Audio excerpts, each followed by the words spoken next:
Morton during the virtual event that they did on June 3rd out there, he kind of just touched on, where are they focusing some of the development efforts right now and the next release. So next release will be 2020 Wave 2, which is we'll talk about that in a couple minutes. But so some of the key things that they're focusing on is CDS integration improvements. Mm-hmm. CDS is Common Data Services, which is the behind-the-scenes structure that connects Business Central with other Microsoft apps like Dynamics 365 Sales, Power BI, Power Automate, or some of those apps. The Business Central 2020 Release Wave 2, what new features will it have for us? Hey everyone, this is a Shot at Business Central and a Beer podcast brought to you by Solution Systems. Today on the podcast, we've got some key dates for the Business Central Release Wave 2. We'll be breaking down Business Central's remote capabilities. We take a look at the very popular Jet Report solution and drink a pretty strong beer. So it's that and a whole lot more on a Shot at Business Central and a Beer podcast. Over 200,000 businesses running this. Or the fat tire. Or fat tire. What did I say? Flat? Sorry. If any of the operations that you're doing require the use of an outside processor or subcontract vendor, that is not supported with assembly. Don't be afraid to talk to your partner. Today, we're drinking Arrogant Bastard Ale. I want to know why Jim picked this beer over the other one.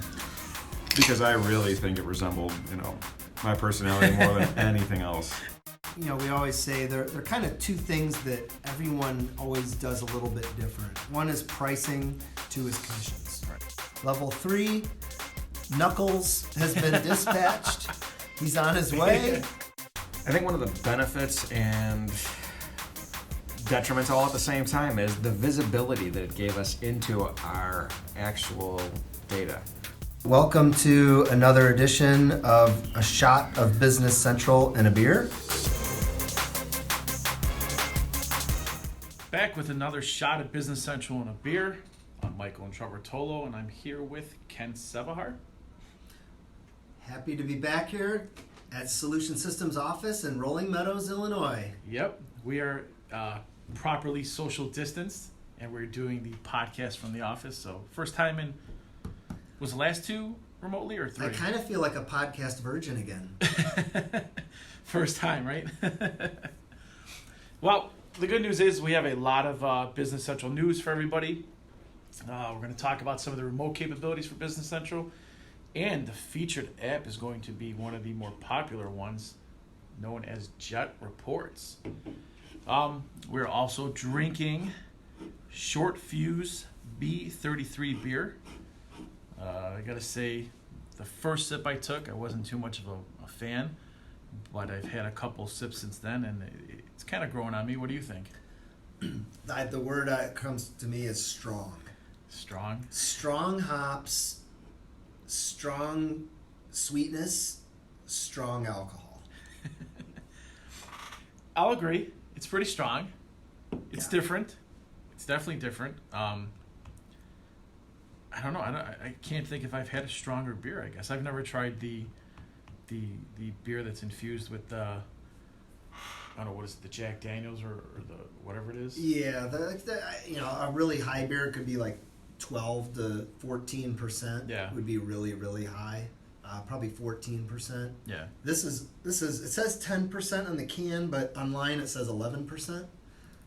So 10 to 11% is still pretty strong. An average beer is approximately 4.5%, like a domestic lager or something.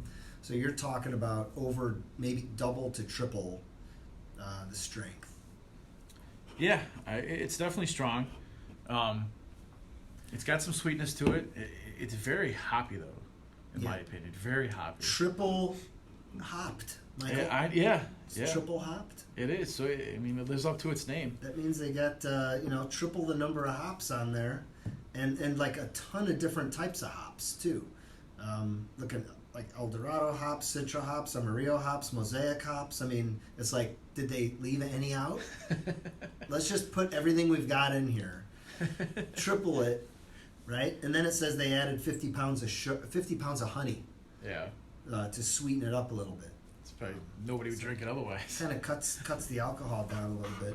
It's pretty tasty. It's local too, right in our backyard here, Schiller Park, Yeah. Illinois, which is just right outside of O'Hare Airport. And I noticed we were talking about it earlier. It has a 90 IBU for a lot of you beer advocate people out there. I was not aware of the, what is it? The International Bitterness Unit. yeah, I was not aware of the International Bitterness Unit scale. Come on, So- really? What? Yeah. What can I say? Shocked. What can I say? I just look like a beer drinker. But 90, when we talked about earlier, Corona I think was a 10. So when you compare it to like a Corona, I see it being a good solid 90 for Right. the IBU.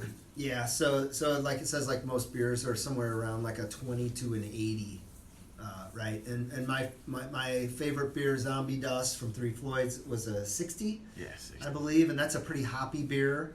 Got quite a bit of some bitterness in it.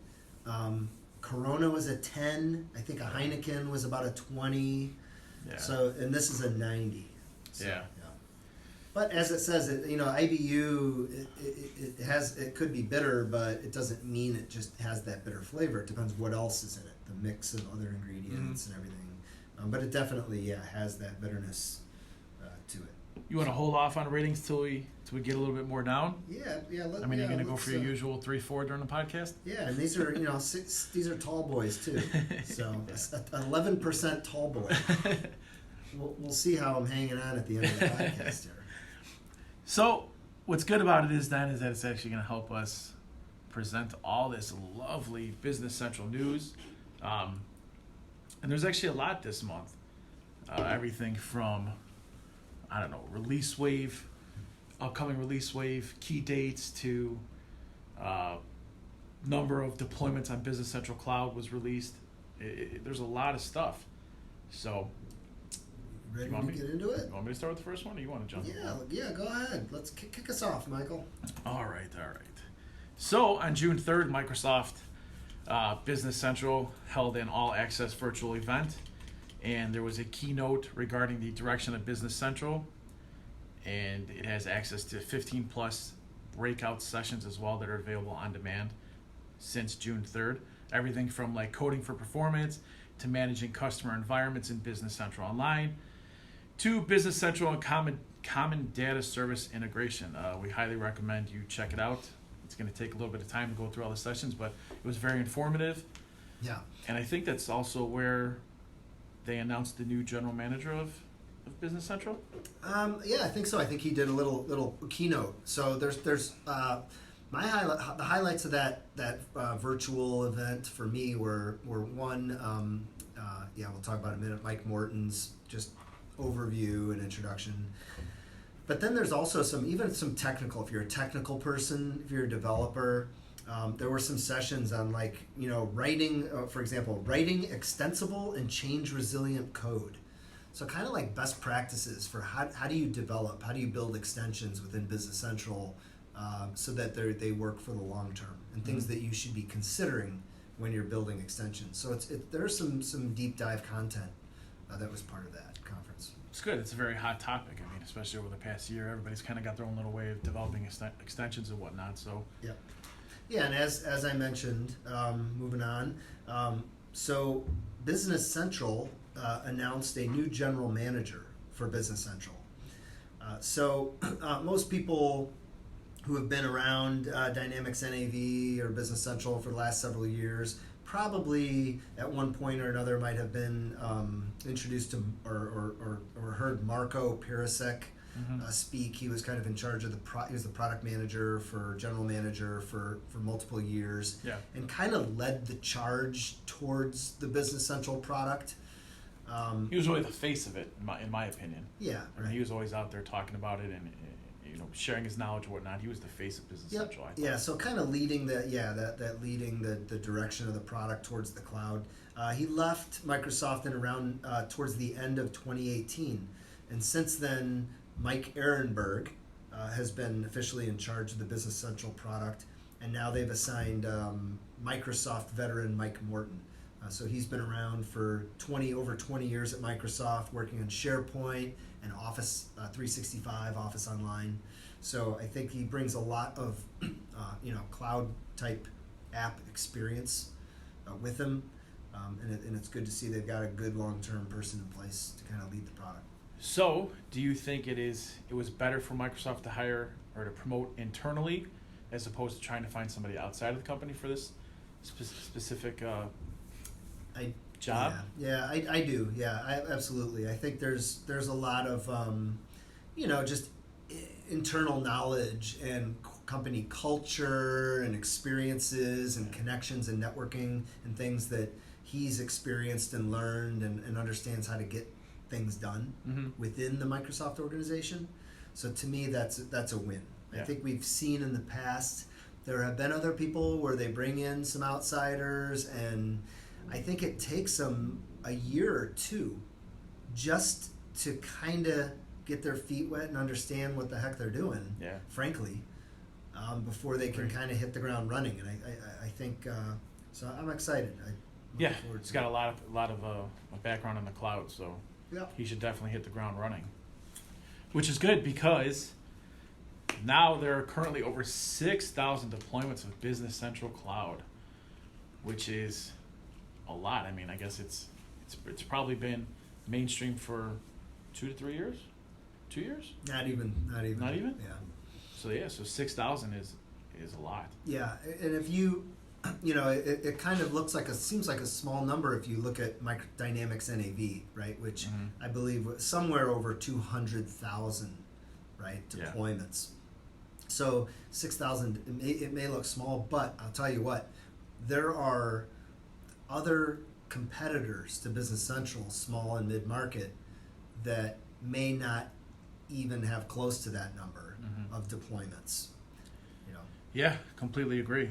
And I mean, that number is only going to increase substantially as time goes on, even with people transitioning from NAV to the Business Central Cloud.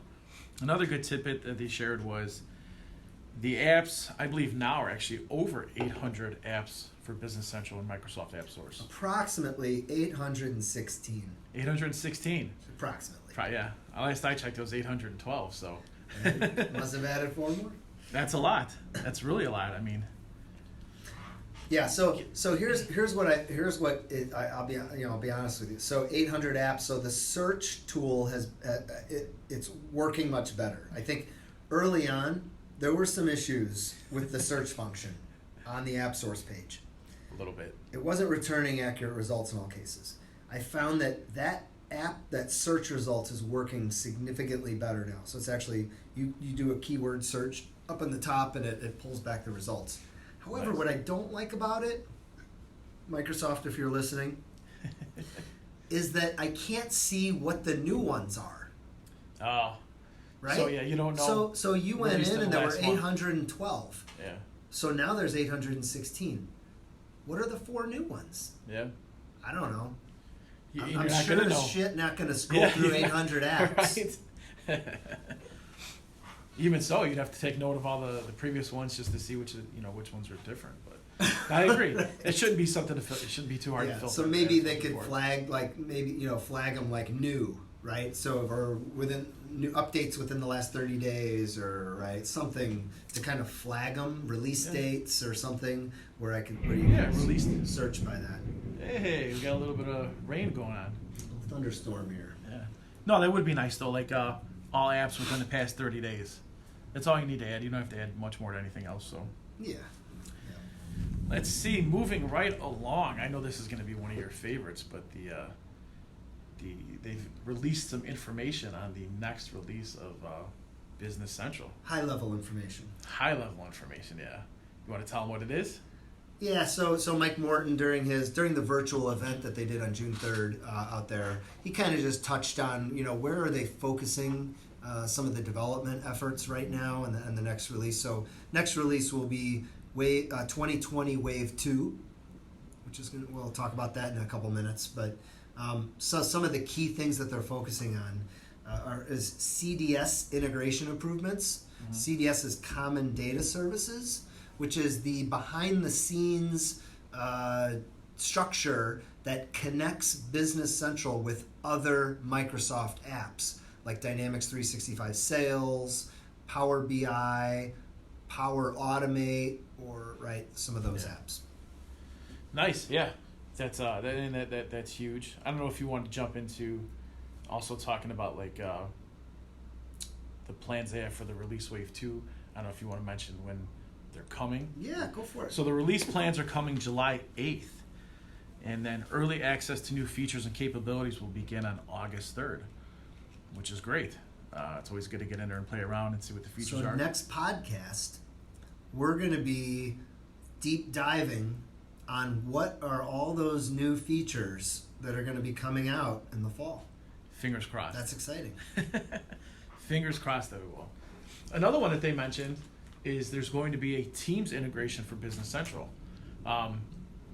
We were talking about it earlier, and we were kind of thinking maybe it's going to be like the Outlook integration, where it recognizes you're talking about something in Business Central and pulls up the information in Teams. We don't know yet, though, but it's going to be interesting to see what they got going on. Yeah, I think I found too, as I've been working remotely more, obviously lately, that we use Teams to communicate between each other and with our customers and everything, and I find myself in Teams more and more. Yeah. Just in there, it maintains your previous chats. I get access to my calendar and what my upcoming meetings are. So there's a lot of I find myself I'm in there more and more. So that's good to see that they're considering Business Central tie-ins with Microsoft Teams. Yeah, it'd be really good. And then also one other feature, as a side note, that I'm hoping for that Business Central will have in the 2020 release wave 2. This isn't for sure. Like I said, just hoping for it, is the ability to have more production environments. As I think a lot of these bigger companies, they need it. Yep. So absolutely. We will see. We will see. Another thing that is a good piece of news is that there is now a Microsoft Enhancement Plan, otherwise known as a BREP, to CSP offer for ERP customers. This basically allows you to, in lack of better terms, I guess, just make your enhancement plan a monthly payment while giving you access to Business Central in the cloud. Right. Yep. So the scenario here is you're an existing customer of GP. Excuse me. Thank you, B33. GP, you're running GP, you're running SL, or you're running NAV. You're active on the enhancement plan, so you pay your 16% of the software value annually, right, so that you have access to new releases and can add users and all that fun stuff. And that's an annual fee. So what this offer is it's a way to transition you towards the cloud. So if you've been considering switching to the cloud, what you can do is you can switch to a CSP plan, and then you can switch to a monthly plan. So all of the cloud solutions are based on a monthly payment cycle. So what it is let's say, hypothetically, you're paying, let's make it easy, you're paying $12,000 a year right now for your GP or your NAV or SL enhancement plan. Okay. What they're going to do is they're making available to you a transition plan where you can actually now purchase cloud licenses for Business Central at a huge discount. It's almost, I think it's a 4-to-1 user ratio. So huge discount as you migrate towards the cloud, towards Business Central. And then you then switch to that cloud billing cycle, which is a monthly cycle. And the one of the caveats is that you have to purchase enough software in the cloud software so that your annualized payments total at least $12,000, if that's what you were paying annually before. So you have to purchase enough user licenses so that your monthly payment would be at least $1,000, so that your annualized fee is $12,000. So really, they're doing this though is they're doing it to offer you a reprieve, basically, on having to pay that entire 1 year upfront amount during the current working conditions and whatnot. Right. They want you just to be able to break it up throughout the month. Right. And ultimately, I guess their goal is to hopefully have you transition to Business Central on the Right. cloud. Yeah, as no, well. I think that's huge, especially in these times. Companies want to, reduce major cash expenditures. Yeah. So if Without they a can doubt. instead move that into like a monthly plan, where they can budget for that on a monthly basis, I think that makes sense, and people expect that more and more nowadays. Yeah. Now, before everybody, wants to jump on board with this plan, there are a couple things that we don't know. We don't know how you can add users to your current on-premise version of the plan, what you need to do if you have to buy objects or tables or whatnot.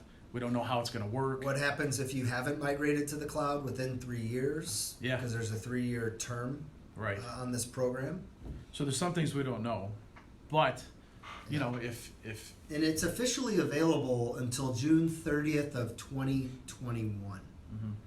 And it is Pretty good. a promo, because if you were to just migrate your on-premise solution to the cloud, you do get a credit, a significant discount on those monthly user license fees when you migrate to the I cloud. think it's 40%, Something around that. this becomes 60%. It's even it's significantly larger under this promo. So if you are planning on moving to the cloud within the next 3 years, I would take advantage of this plan between now and June 30th of next year, before your next enhancement plan payment. Yep. Right? Whenever everyone has a different annual enhancement plan anniversary date. Yeah. So I would look at, like, if mine were in, let's say, next February, I would wait until January and then transition to this 3-year program, so that starting in February, I can now start paying a monthly fee, and then I can begin my plan for transitioning to Right. Business Central. Exactly, and take advantage of all the, free users that you get. Like you said, it's almost 4 to 1, so that's pretty good. Yep. All right. Also, next we've got Microsoft has talked about the upcoming launch of a device license for Dynamics Business Central version 16. We have written a blog post about this, so we're going to link to that on there. But basically, the device license works for like a point of sale station, if like a store manager station, shop floor data collection terminal, those type of things, and even I guess a warehouse device. So what it really is it's meant for if you have a station where multiple people have to use it, but you don't want to license multiple people. Right? Yep. So Yeah, and a good example is, like, let's take the shop floor, right? Typically in a shop floor data collection environment, users are recording or posting what we would in our Business Central terminology, posting transactions against production orders.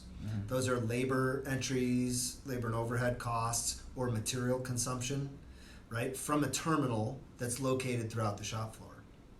In order to post transactions in Business Central, you usually would need a full user license, right? yeah. Which has a certain price point on it.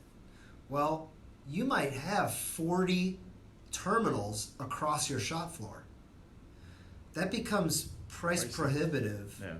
or uncompetitive, looking at it another way, if you had to pay for a full license for all of those 40 terminals. When really, right, all they're doing, they probably have one screen or two screens that they're using. They're just doing labor entry and consumption entry or output, right? They're doing a limited activity, but they need the full user. So Microsoft now came up with this new license type, which is called a device license, which has a lower price point. So it's more competitive. So you can say, you know what, we've got 20 users in our office, and these people are doing all kinds of orders and posting and everything. But then I've got 40 or 50 terminals around my shop floor doing very limited work, or they're handhelds, right? Handhelds in the warehouse. Now you can use the device license to allow them to post those type transactions. So just to clarify, did you say that you can use the one device license on multiple devices? No, one license per device. Okay, one license per device with multiple users on the Yeah, device. but let's say in the Not user example licenses. could be in your shop floor, you've got 40 shop floor data collection terminals located throughout your entire shop floor. But you have 100 people, right, who Yeah. use those 40 machines, So you only need 40. right? So yeah, instead of needing 100 because those are named users, we can just attach the device license to each device and at a lower price point than a full user. Yeah. So it makes a lot of sense, especially for the cost saving aspect of it. Yep. And is that available now? I think that's available now, right? Version 16, which Version is now 16. available. Yep.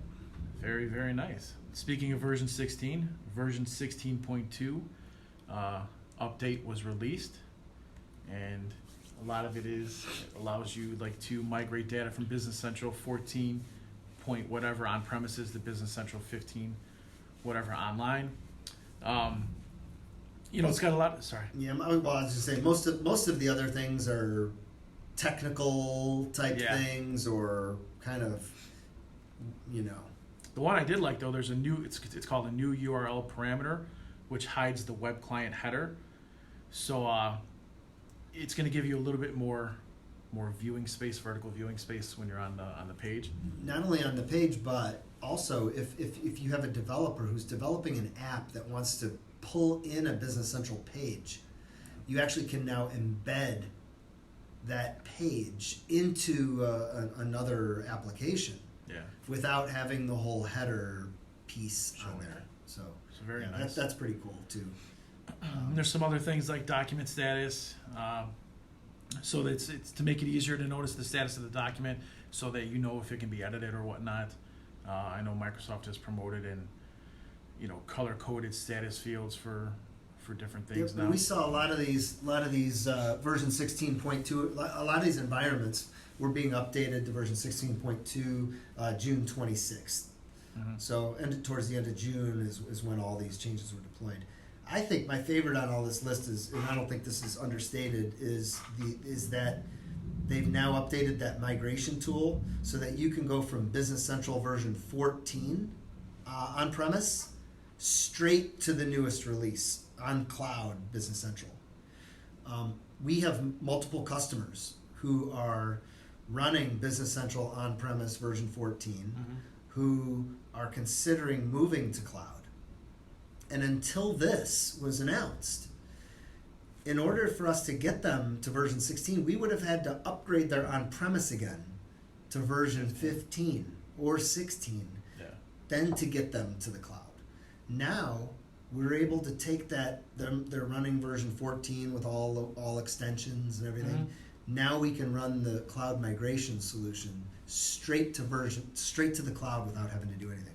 Yeah. Huge. And version 14 is really popular because it's the last version with the Windows client or whatnot Yep. and things like that. So a lot of people are actually using it. Yep. Nice. Any other feature that sticks out for you? I don't. Nothing really. I think huge or newsworthy. I'm already looking forward to next month's Wave 2 announcement. These are chump change. Yeah, compared to the 300 document that's going to come out. Yeah. 300-page document. Yeah, some of the things that we're gonna see next time. Eventually, though, you got to figure they got to start tailing off a little bit with. I would talk about maybe some of the new data telemetry features, Yeah. but I don't want our audience dozing off in the middle of this. They don't care about errors. All right, so let's move along then. We've got the Dynamics Community, aka Community Summit, currently scheduled to be held at the Gaylord Opryland in Nashville on October 6th through 9th. And as of right now, it is still going on as an in-person event, Yep. but you can also now register to attend it virtually At a Yeah. lower price point. at a lower price point. Yeah, it's almost about 40% off, something like that, maybe Yep. close to it. Which they had to do. I mean, with the current pandemic and everything, they had to. There's no doubt about it. Yeah. Yeah, especially now we're seeing, the higher reported cases in the South, which Yeah. hadn't previously experienced that. So Right. it may become a virtual conference, but as of now, end of June, it's still on.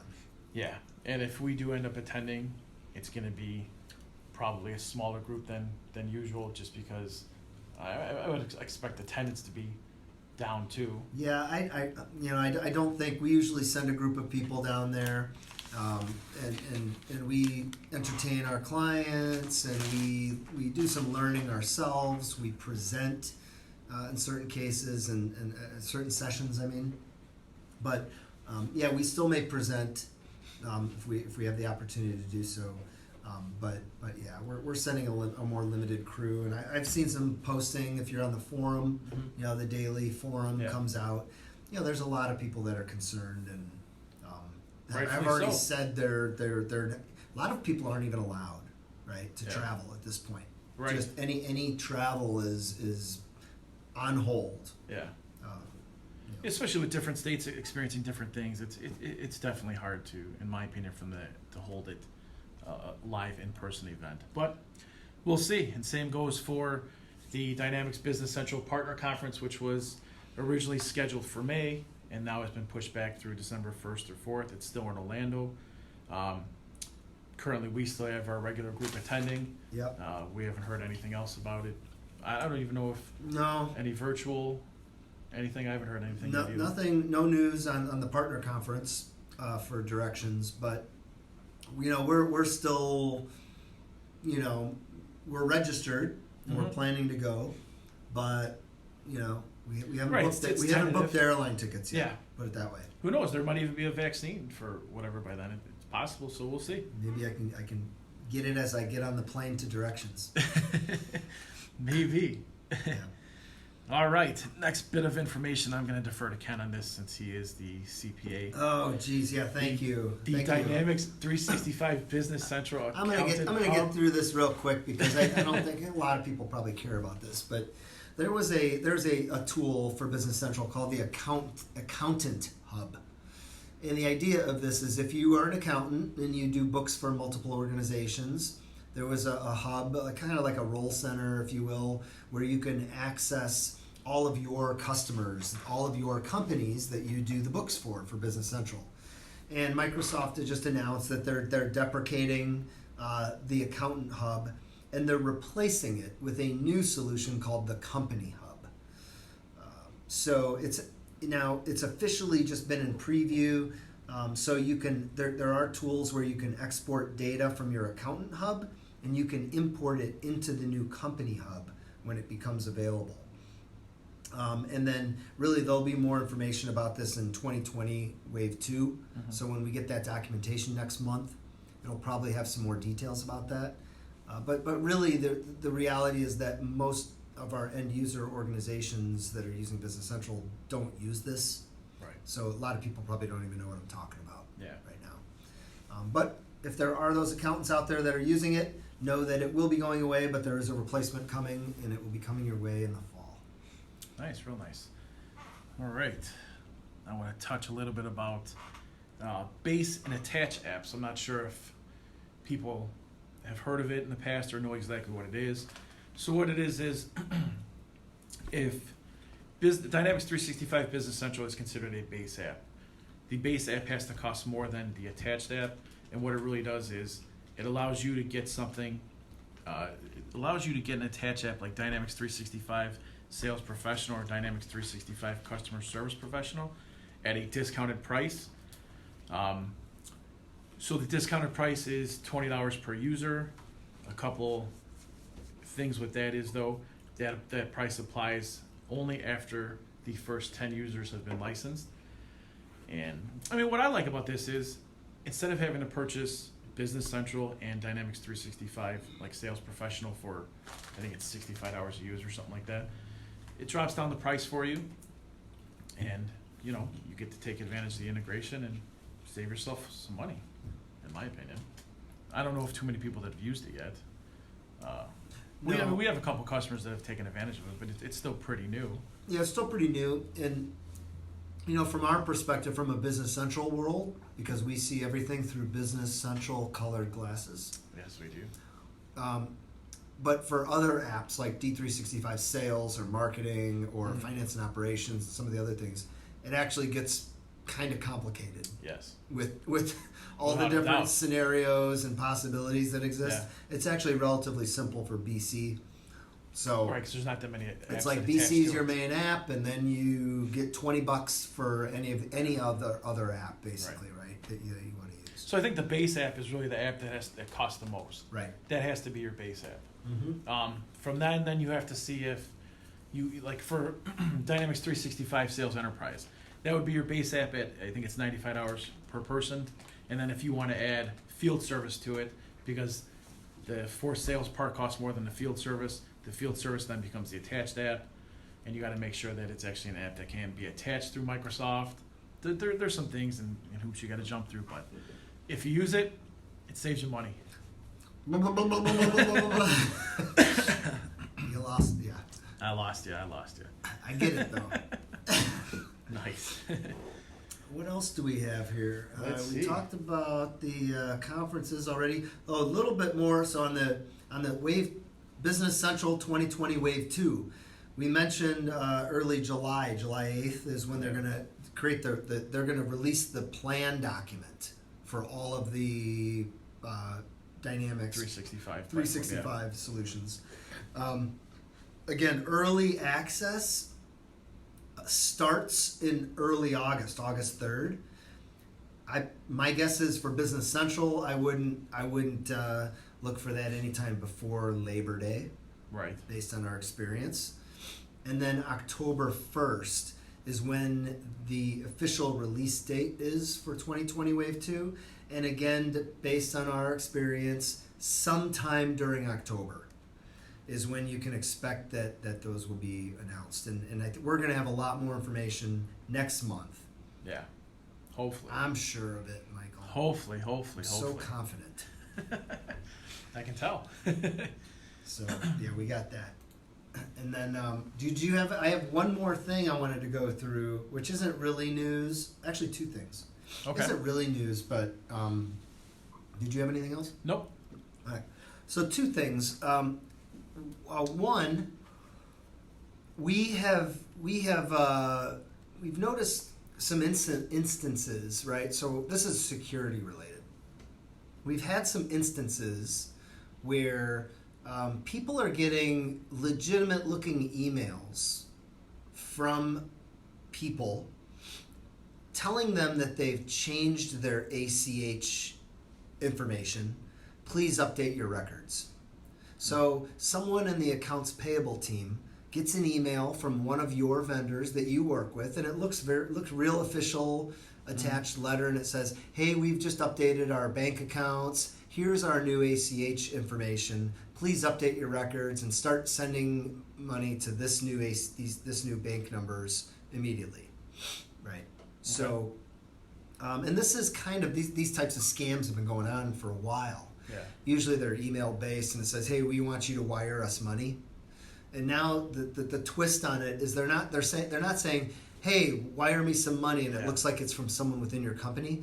Now it looks like it's someone from your vendor, and it's to the payables person. Yeah. So these are sophisticated criminals who know who to send it to. They know who it should be coming from, and then you go in your system and you change the ACH numbers, and then you're wiring money to criminals. Yep. So, the PSA, public service announcement here is just that be aware of more and more of these types of scams. And our recommendation is if you're doing anything with electronic payments, wires, ACH, or any types of authorizations like that with your bank, anything to do with your bank, get someone on the phone, talk to them in person, live, and make sure that they sent that to you. Confirm it. You know, don't just base it on an email or a signed letter that you get Right. faxed or through an email or something. Yeah, we as people have become too trustworthy on email, and we can Right. see that it's causing some. We sort of want to be security efficient. issues. We want to get things done quickly. Mhm. So we get that email and we go in and we see, oh, I got to go update my ACH Right. bank numbers. Let me go do that. Boom. Bada bing, done. Right? Don't do it. You Not worth have it. to take the time, call them up. If you can't get them on the phone, if you cannot get someone in person live to approve it, Mhm. where you've called them, right? Don't let them call you and tell Right. you. Then don't do it. Yeah. And if they don't get paid, they don't get paid, right? It doesn't matter. Yeah, at that point, So, you're saving money and time and Yeah. all that too, just by making the phone. so these scams. I mean, we've seen this year has been worse than ever. This is the newest twist that we're seeing, and it's not just in one place. It's in multiple places. Yeah. So, just Well- be vigilant. Yeah, I mean, in the way that they can spoof emails nowadays to make it look like it's internal or coming from your vendor, it's amazing. Yep. It's absolutely amazing. So, Yep. you gotta, All right. That's it. Yeah, I'm gonna save my last little thing for our wrap up at the end. So okay. How's that beer tasting? cliffhanger. It's good. Yeah? I like it. You Yeah. gonna rate it yet? You Yeah, gonna it's wait? strong. I still it's still strong. You want to give it a rating or you want to No, wait? we're gonna wait till the end. Okay. Yep. And at the end when we do our wrap up here, we'll do the beer rating, and then at the end, and then we'll also talk about our experience with reopening our office here. Okay. Over the last month or so. So Okay. So let's move on into the featured apps segment, which is Jet Reports. yes, sir. Question is it still called Jet Reports since it's been bought out? I think it is. Yeah, I think the company is Insight Software. Yeah. They Insight's- bought Jet Global Data Technologies, Yeah. formerly known as Jet Reports, Yeah, so if you want to get support for Jet Reports, you now would go to Insight Software. But or us. yeah, or Solutions. But Jet Reports has been around for a very, very long time, almost as long as I've been. Since the early 2000s. Yeah. Jet Reports started as a very simple Excel-based reporting tool where you could manually build a formula that pulls data from the NAV database into Excel. So Yeah. you could build your own reports without having to be a developer. And despite all the technological changes that have occurred over the past almost 20 years or so, I believe Jet Reports is still relevant and has a place with Business Central. I agree with you. I think the beauty of Jet Reports, in my opinion, is that they still utilize Excel for the reporting aspect of it, because Excel is widely known.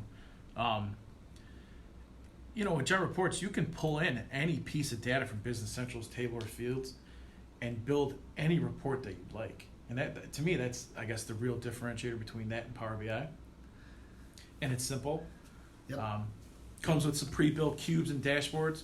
To me, a cube is sort of like a departmental informational block or a block of information that is already pre-made for you to pull right up and jump right in and start using it.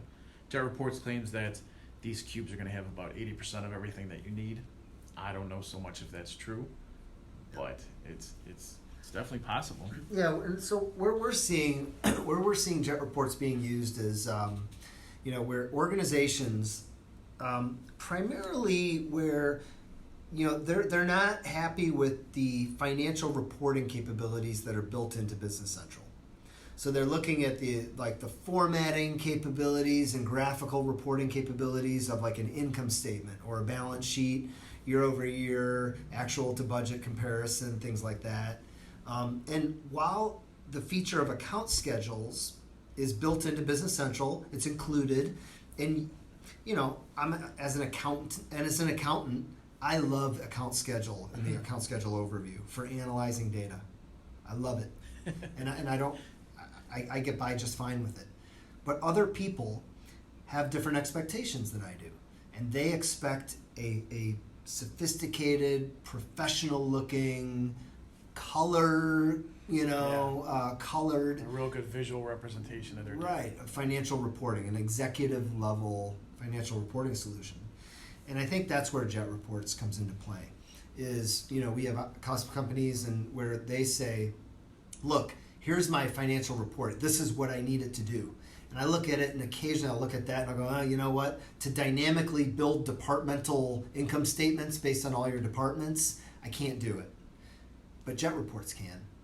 So let me show you, let's do a proof of concept where let's get a temporary license for Jet Reports, let's hook it up to Business Central, and let's show you how we can dynamically build worksheets for each of your departments to show the expenses, right, for those, or by product line or whatever you want to see, right? So sales reports, commission reports, right? Everyone does commissions differently. Well, if you want, you certainly could build a custom report in Business Central for your commissions, absolutely, no problem. But if you want it in Excel and you want the ability to manipulate it and change it and adjust it and do exceptions and all that fun stuff, because you're used to using Excel, Then you need Jet Reports. that's where Jet Reports, I think, could be very powerful for you. Yeah, I agree completely with everything that you said. I don't know. So what would you say is, I guess, one of your really good favorite features of Jet Reports? I think mine is, well, two things. I really like that they have the Jet Hub, but one of the features that I like most about Jet Reports in Excel is that you can actually drill down right in Excel on the information, which is pretty good. Yeah. The Jet Hub, game changer for Jet Reports, just to stay relevant. It allows you to go into the hub and access, store, and share all your reports right from there. Right. I think you can actually run reports. You can. Yeah, so the Jet Hub. that's where, the Jet Hub is relatively new. So even if you've been a long time user of Jet Reports, maybe you haven't upgraded Jet Reports in a while, but the Jet Reports Hub allows you, it's basically like a portal where you can set it up and you can share reports to different users in the Jet Hub. And then those users can log in to the Jet Hub, see what reports have been shared with them, and then refresh the reports and look at them. Nice. Now, there are, some things to be aware of when you're using the Jet Hub. It's not the same as using a Jet Report. You're accessing it through a browser, so certain things may not be enabled, certain features. So you mentioned the drill down. That's something that, depending on how you're accessing it and where you're accessing it from, that may not be available. But overall, if you're looking for something where you want to easily distribute financial reports to people in an Excel format, the Jet Hub does a good job of that. Nice. So. And I think we should mention that with Jet Reports, there's no coding or programming skills actually needed to use it. No, I would say, and if someone says to me, oh, so anyone can build Jet Reports then? My answer is no. So everyone knows someone, though, that's really, really good in Excel, that knows how to create formulas and knows what reference, cell references are and things like that. That's the Jet Report writer, right? So the person who's very comfortable in Excel using formulas and building nice looking spreadsheets, those are going to be your Jet Report designers. But to the point, yes, you're not a developer. I am not a developer. I've never written a line of code in my life or compiled anything in my life, but I've built Jet Reports. And you can build these ad hoc very quickly. So that's a differentiator too. So if you have that person now internally who understands how that works, someone goes, hey, I need a report that shows me a list of all of the customers and their payment terms, sorted by payment terms. Can you give me that list? Well, I'd actually go in and just do the page and blah, blah, blah, and write in Business Central and export it to Excel. But if I needed it as a report, I could do that very quickly in Jet without having to do any development. So. Now, what do you think about the possibility, or not the possibility, but the capability of building your report in Jet Reports and then transferring it to Power BI to get more of a visual aspect of it? Yep. You think it's relevant? People are going to use it? I do. I think that's a potential capability, right? A way where if you're using. So I'll say this: there is a place for Power BI and a place for Jet Reports at the same organization, right? So just because you go, well, I'm running Jet Reports, but we're migrating to Power BI. I don't think so. I think Power BI does visualizations and those types of things very well. But you may have some real detailed reports, transactional level reports that still makes sense to be in Jet. Yeah. Right? And in your example, what you're doing is you're effectively using Jet to build a query to pull a bunch of data into a grid style format. Yeah. And then you're using that as your data source for Power BI. Right. Right? So absolutely. Now, you could also just create a Business Central query that pulls that data together in the same way, Yeah. and then use Power BI to do an OData feed through web services to use that query. Yeah. So do you have to have it? No. But if you have Jet reports and you're using it and you know how to build those data sets, Right. then absolutely use Jet to build the data set, and then Power BI consumes that to do the visualizations. And I know Jet Reports has some pre-built Power BI dashboards that you can just load up and start using them and right then and there and export it to Power BI. Yeah, I look at those as templates. Right. Think of it. These are samples, Yeah. templates that you can use to see how certain things are done. Because in the world of reporting, no two people want it the same way. Yeah. Well, with that then, how effective are the cubes? Well, the cubes are part of Jet Enterprise. I'm not sure if that's what it's I don't think called it's called that anymore. anymore, but yeah. That's like kind of an advanced solution for that Jet offers. Jet Reports itself Yeah. does not have the cubes. There, Right. you've got just Excel-based reports. But the Jet Enterprise level, that's where you get into kind of quote data warehousing Mm-hmm. and the use of cubes to slice and dice your data Yeah. and do some advanced Yeah. some advanced things with that. So speaking of the pricing, then there's really two different options now. The first one is called the Jet Reports Foundation Package. A few $100 a month. Monthly, yeah, a couple $100 a month, yeah. And then there's the Jet Analytics Foundation Package, which is a few hundred more than that a month. Yes. So, right. but they've changed their pricing a little bit. A lot of it now is a lot more a la carte, I'd say. Yep. You can add viewers, designers, connectors, training, everything you need for it to go from there. So, Yeah, I think my takeaway is,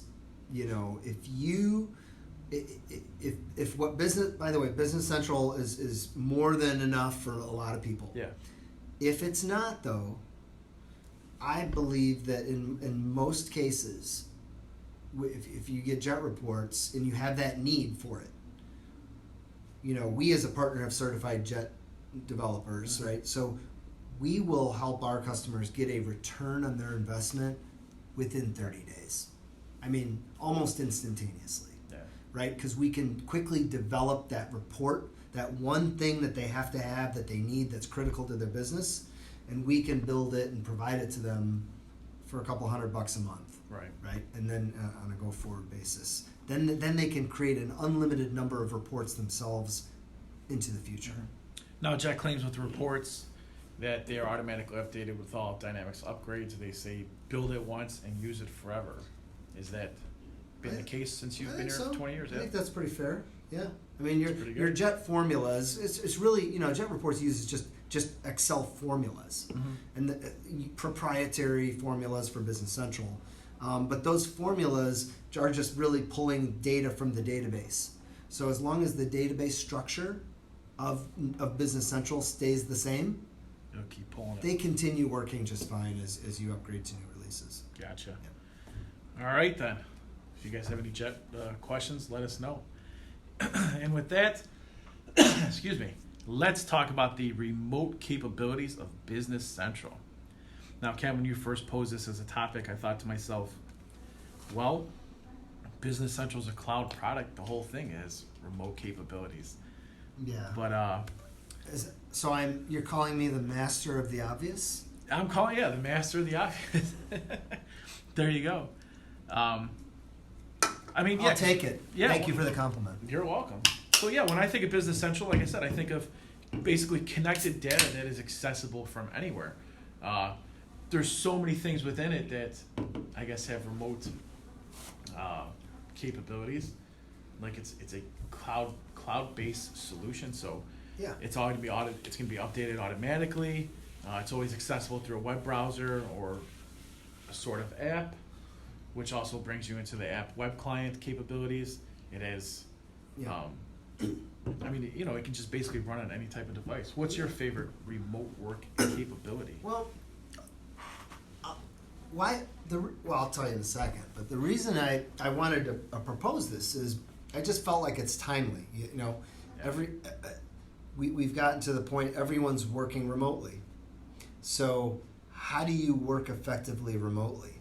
And I think we have a couple different types of listeners. We have Business Central listeners here who are listening to what we're saying, and they're aware of a lot of these things. But for them, I'm hoping that maybe we touch on something that they didn't think about. That they go, oh, well, I'm not doing that today. Why are we not using that? Yeah. Why can't we use that? Maybe we can Click into it and try it. improve this process.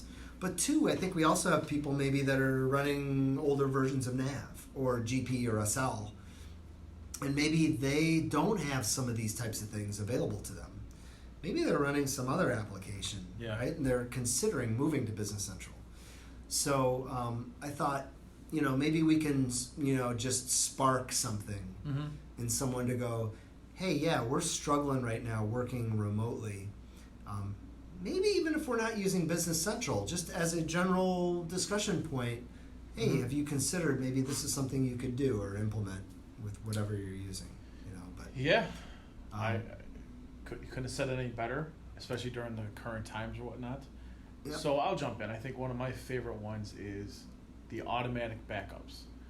Right now, a lot of people, they were still going to the office to do a manual backup of their data during the pandemic, which wasn't safe to say. Yeah, someone's got to go to the office, go grab the drive or a tape or something. Yeah, it could be anything. Yeah. Floppy disk. Floppies, some 5 1/4 inch. Funny thing discs. is, they say that's the safest thing now. I guess, right? I don't know. But yeah, I mean, now the thing with that is though, you don't actually get the automatic backup or a copy of it on your hard drive or whatnot. You have to request it from Microsoft if you need it, right? Correct, right. So yeah, if you want an actual, like a separate backup of copy of your Business Central cloud database, there are instructions where you can go build an Azure SQL environment and then create a copy of your Business Central environment to copy it out to this Azure SQL. Yeah. And then it's just a SQL database that you can do whatever you want with it. Right.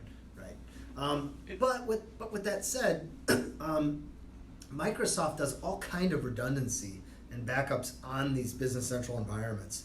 So, something like if a drive goes down, right, you don't have to go to a backup. It just kicks onto a new drive, right? These are cloud centers. These are highly sophisticated with all kinds of redundancy built in. Yeah. So I'll bet there's been servers that have gone down where people are running Business Central. They don't even know it because of the technology that they're using for redundancy and switchovers to different drives or whatever it might be, other resources, right? And I think it's pretty safe to say that the automatic backups isn't for somebody who deletes a field and can't re-add it. And No. They contact Microsoft to get a backup from an hour before. No. That's not the point of it. You're talking catastrophic events, really. You know what I mean? Right.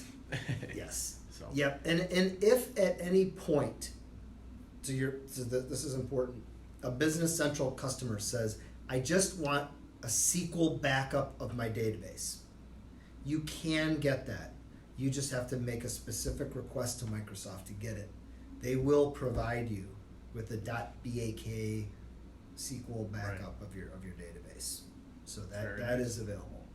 Yep. So what are things that people can use to help them work more effectively remotely? I can't get past it. The biggest thing is the app web client, right? The fact that years and years ago you had client server technology. You had to install the Windows client on your computer. And then if you tried to connect remotely to another server, a database that's located somewhere else, it took forever. Yeah. It was almost unusable. Well, with the app web client, it's designed to run from anywhere on any device. So if you have to work from home, you have a Mac computer in your office, in your home office. Open Safari, punch in the URL, and you're working. Yeah. So basically, anywhere there's an internet connection with a web browser, That's right. you've got it and you're good to go. Any device, tablet. It's completely responsive, so Right. it fits any screen. Yep. So I think that's the obvious. It's like the obvious elephant in the room, so to speak. But it's like it's huge. So then we've got backups, redundancy. We kind of already touched on. Automatically applied without any IT personnel. Yeah. That's kind of a big one, though. We really don't need to have an IT team to run Business Central. Right? You don't, right? Yeah. Yeah. There's no, you don't need a SQL Hardware, yeah. database administrator or a hardware tech Right. to run it. I mean, yeah, that's a huge in terms of return on investment. If you're paying someone to do all those services today, that's just something that that cost completely goes away. And then you've got e-banking. So probably one of your favorites since you've got a finance background. Yeah. But the ACH, positive pay, bank statement import, Right. So Yodlee. think about like in the classic office work environment.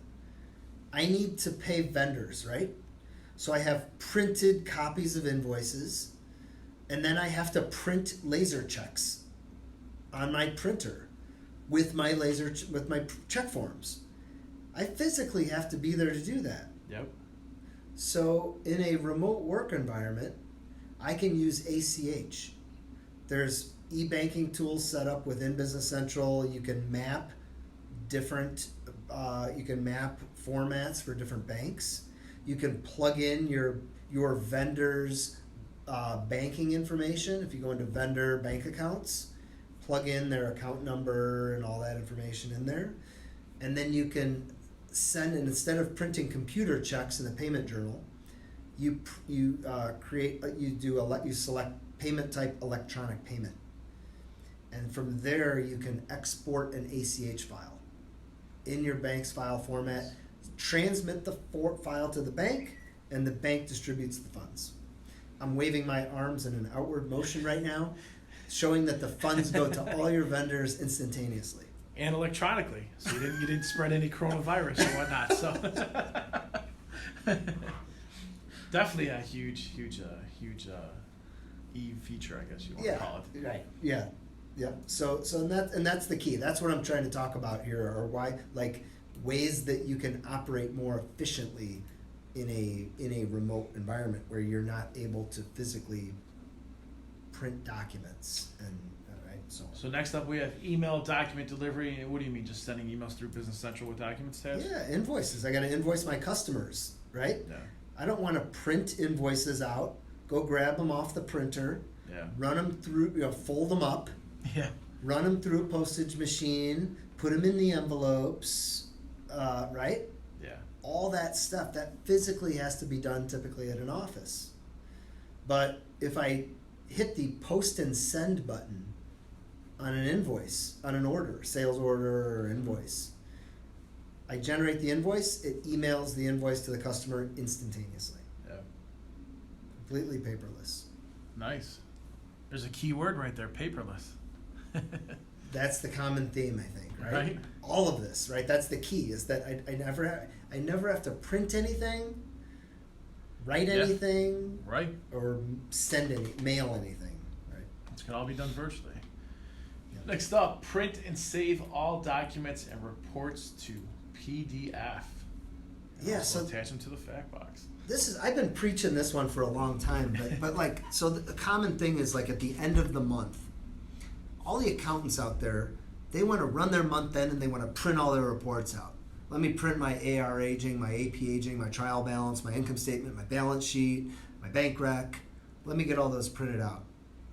Well, and again, this is one I've been doing for years. I said, like, don't do that. Stop it. You're killing trees. Why are you doing it? There's no point. No. But it's just a waste of time, because what you can do is you can print that AR aging report, the trial balance, the income statement, save it as a PDF, and throw it in a folder on your network. Yeah. And now you can always go back and reopen it, look at it, and if for some reason you have to print it, you can print it out at that point. Yeah. and it's accessible from more places when it's on the network. Yep. Nice. Send any page data to Excel. Yeah. Right. I guess you consider this remote. What's the Yeah. alternative? Same kind of thing, right? Yeah. Well, I mean, like instead of printing it, right? Again, it's the same. I think it's similar, Yeah. to using PDF, except instead of PDF, you can put it to push any page that you're on, right? That has a list of records. You can hit send to Excel, right? Yeah. Or export to Excel, and then you can view those records in Excel. If you're using Office 365, you can actually hit the Edit in Excel button. Yeah. Edit your records in Excel, hit Publish, and it updates the records back into Business Central.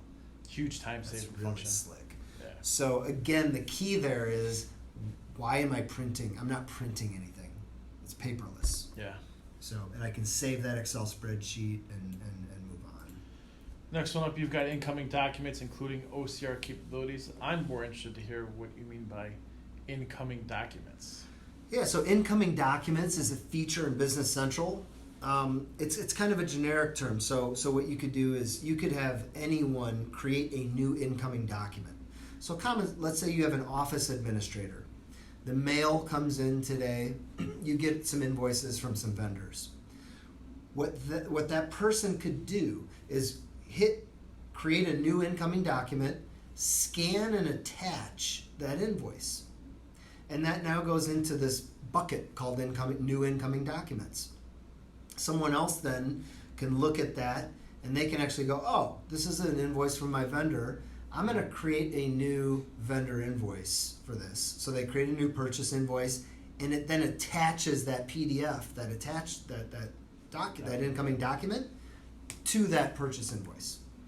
Gotcha. So again, it's a way to get away from paperless things. Yeah. An incoming document could actually be a picture of a document. So imagine if you have your camera or on your phone, you could take a picture of a document and then create an incoming document with that and use that to be attached to your new vendor purchase invoice. And then Nice. you crumble up the invoice from the vendor and you throw it in the recycle bin. The possibilities are limitless then. Yep. Now, what's also cool about incoming documents is there is OCR capabilities included with it.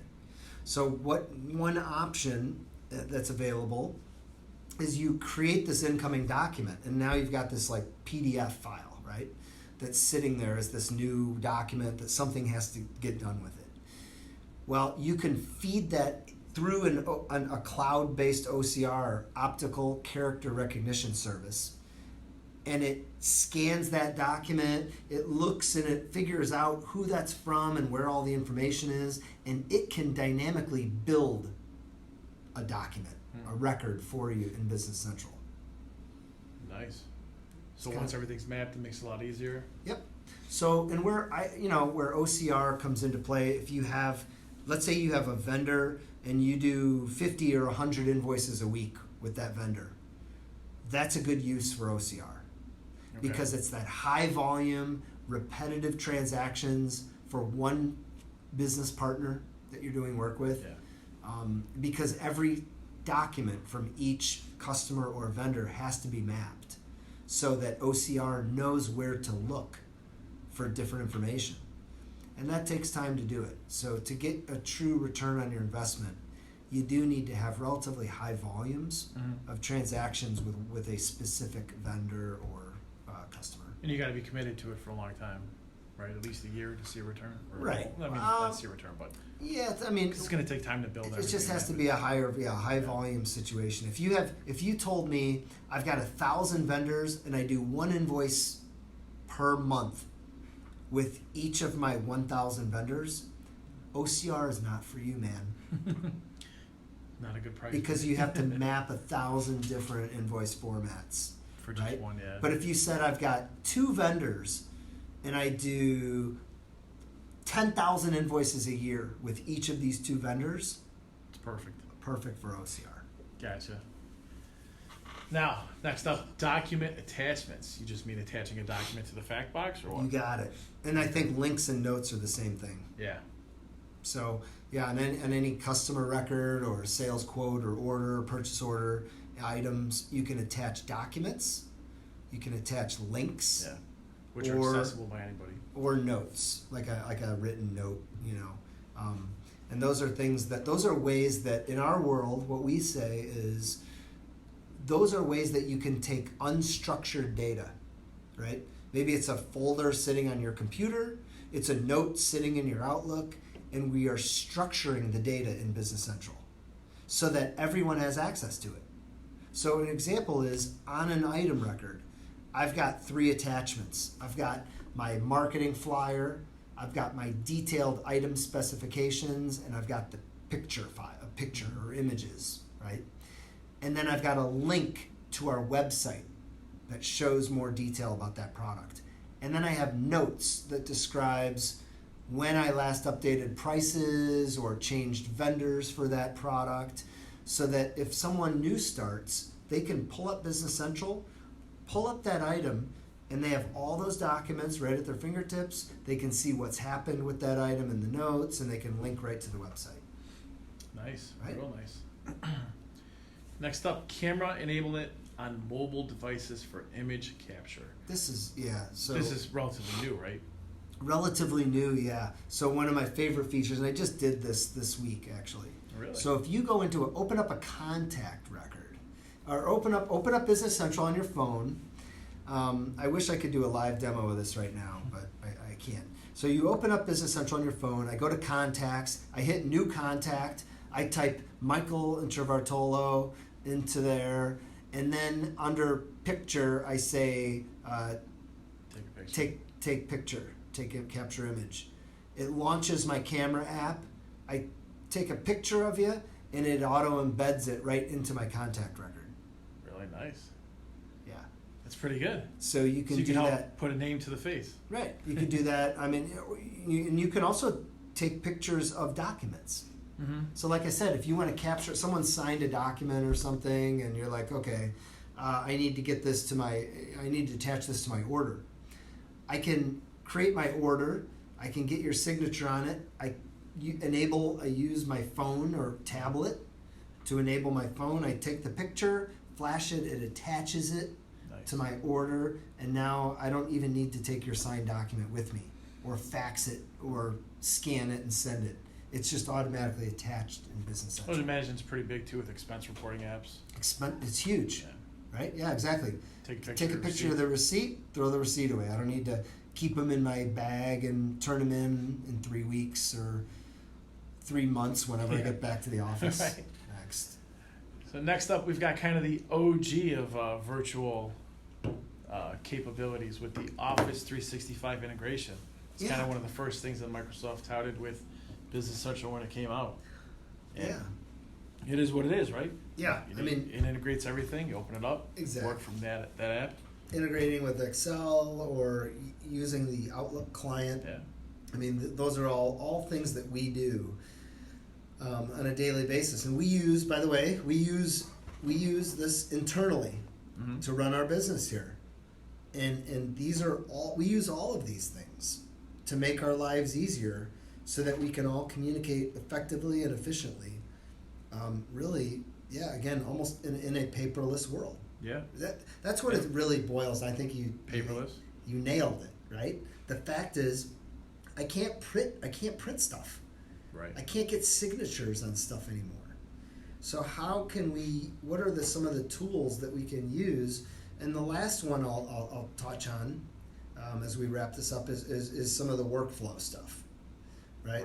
Whether it's using the built-in workflows of Business Central, or now Power Automate, which is formerly called Flow. Yeah. Which is weird that they renamed it already. Yeah, already, yeah. So that's another way. So instead of, you want to get approvals on stuff, well, route it through these approval structures so that we don't have to do anything with it. But Yeah, and all these features pretty much work flawlessly. yeah. I mean, there's no issues whatsoever with Yeah, them. so my hope is that, obviously, it's like, I hate to, don't want to beat a dead horse here, but, the world has changed in the last several years, and we've now gotten to the point where I don't need a VPN. I don't need to have a printer in my home office that's mapped to my network or whatever. I just have to have a tablet or a phone Internet or a connection. laptop and an internet connection. Yeah. And That's I can really it. pretty much do everything with Business Central now. It's pretty amazing.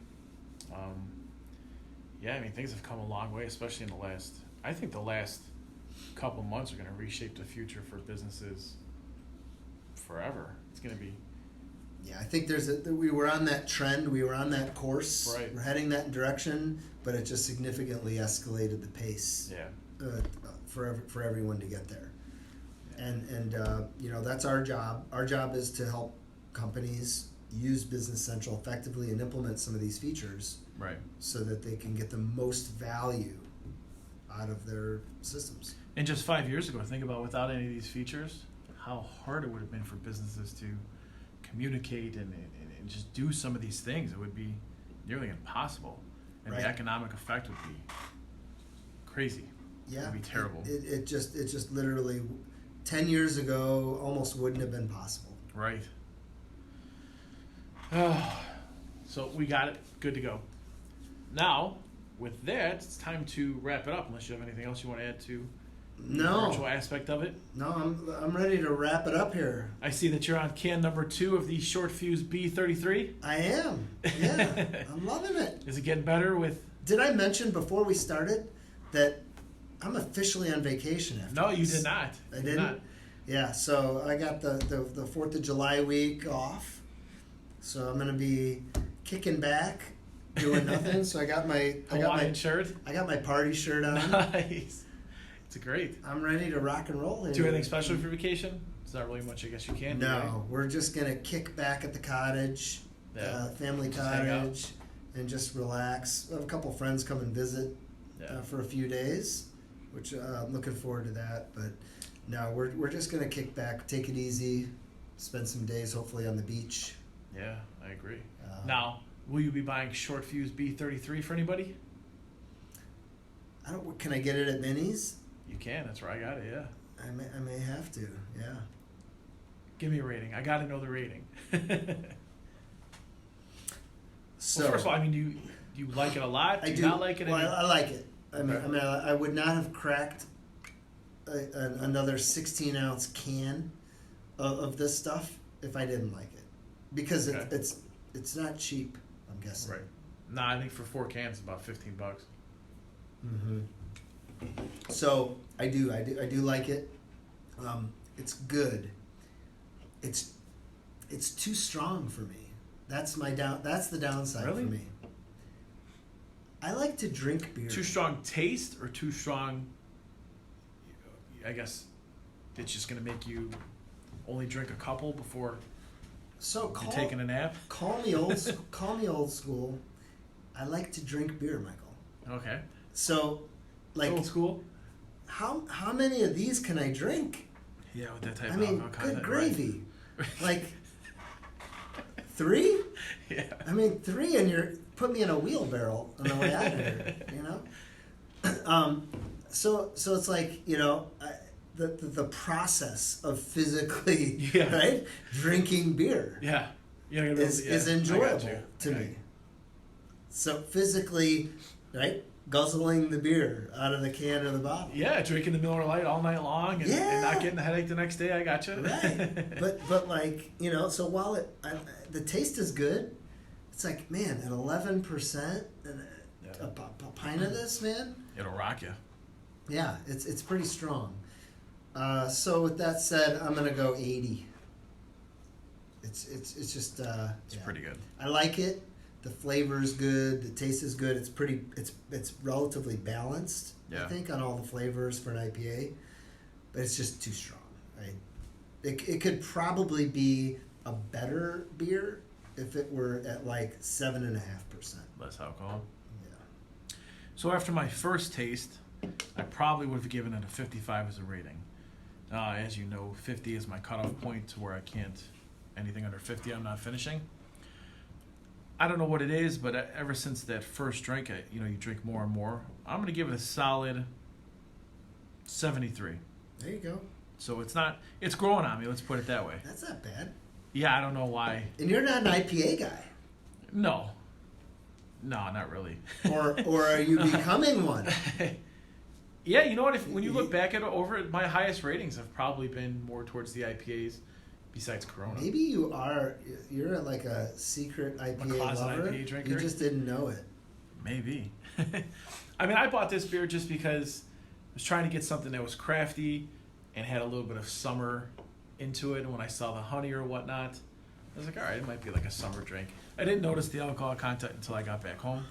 Well, there is no question in our history of a shot of Business Central and a beer, you are the winner of the craft beer. You're the craft beer king. Oh, because of King that one? You're the king of craft beer. King of craft beer. Buying.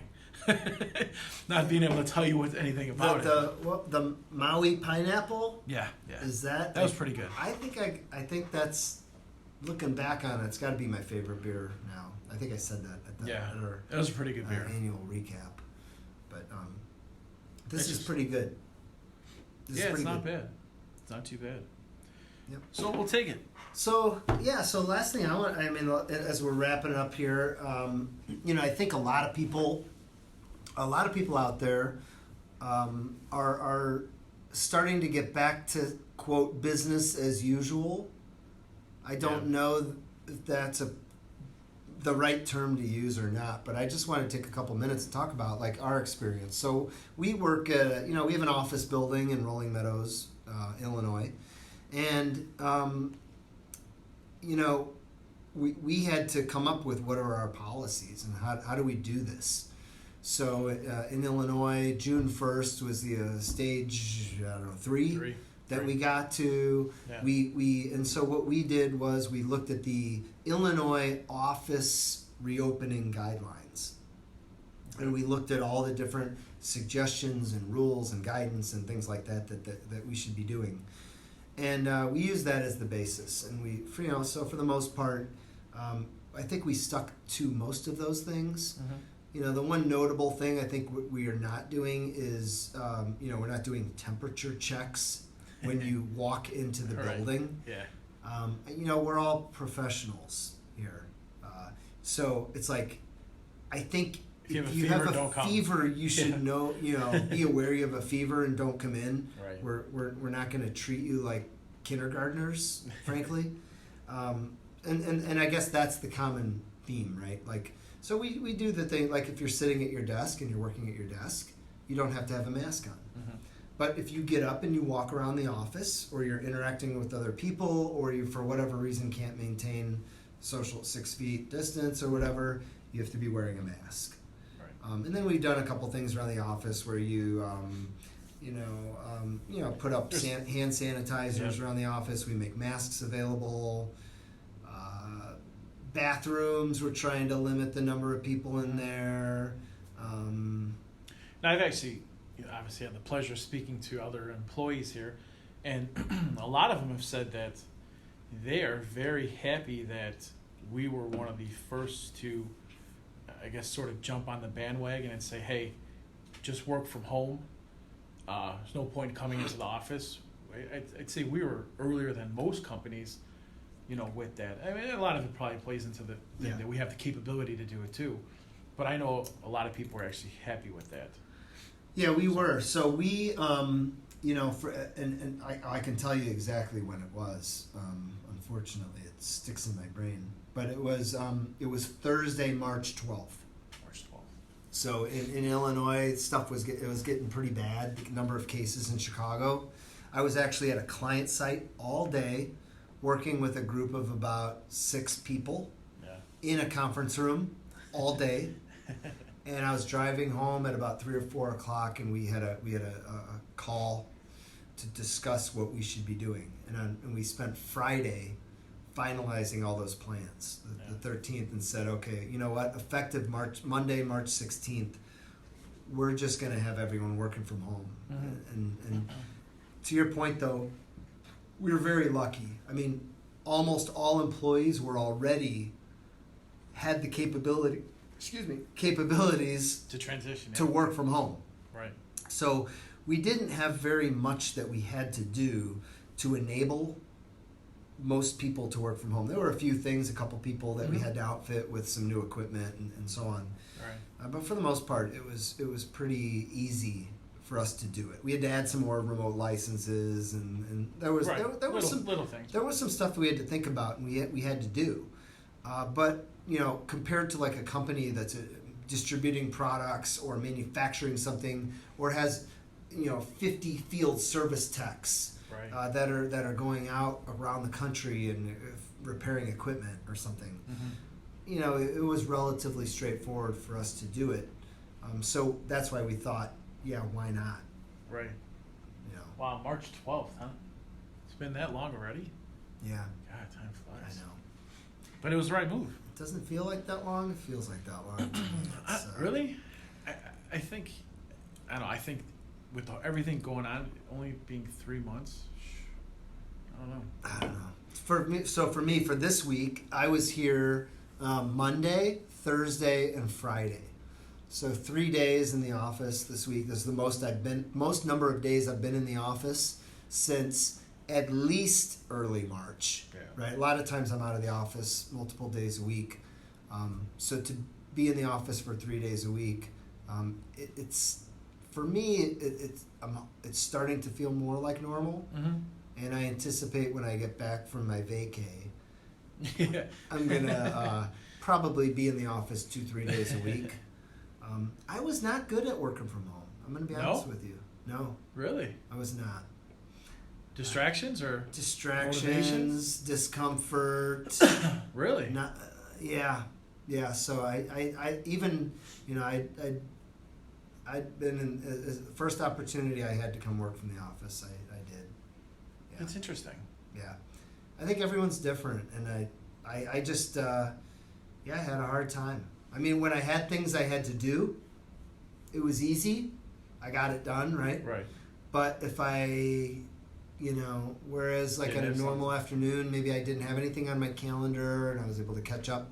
If I'm at the office, easy to work on. At home, So what you're saying is you got like a TV in your office at home? well, I didn't even need one. I would just go downstairs and watch TV, right, or I guess whatever. you do that too. But no. So I had to struggle. I had to, right? It was an effort Yeah. to work from home. So I think certainly I know that certain people like it and they thrive on it and they love it and that's fun and or comfortable for them. And so for them it's easy, but for me it was not as easy. Yeah, everybody's different. Well, you've been here for almost 20 years, right? 20 years. Yeah. Yeah, so you probably 19. 19? Let's call it 19. Let's call it 19.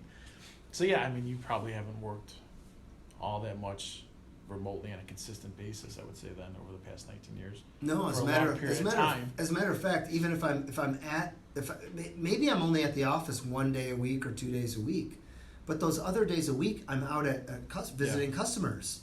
Right. So I'm interacting with people. I'm in my car. I'm driving to wherever, right around the Chicago area, and so it was right. Every day was different. Yeah.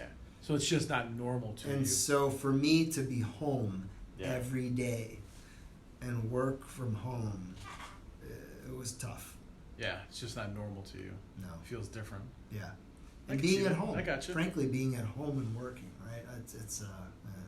I've done it over the years. Like usually it's at night. I gotta maybe something in the morning. Yeah. I gotta prepare for. So I work at night. But to all day be there and do it. Yeah. That was kind of tough. To me, it was actually shocking how uncomfortable certain things were. Like, I thought I had a pretty nice chair at my desk at home until you actually sit in it all day long. For 8 hours. I wasn't used to it. Yeah, it's like I got to change some stuff up here. But Yes. So That's my point. Yeah, exactly. It's like you're not used to I it. can't sit at this damn desk and chair Right. with this lighting in this room. Yeah, for it's all 8 hours. different. Yeah. Yeah, it's tough. I hear you. So with that, I think that about does it. everybody stay safe, and we're hoping next month we can bring you a lot more information.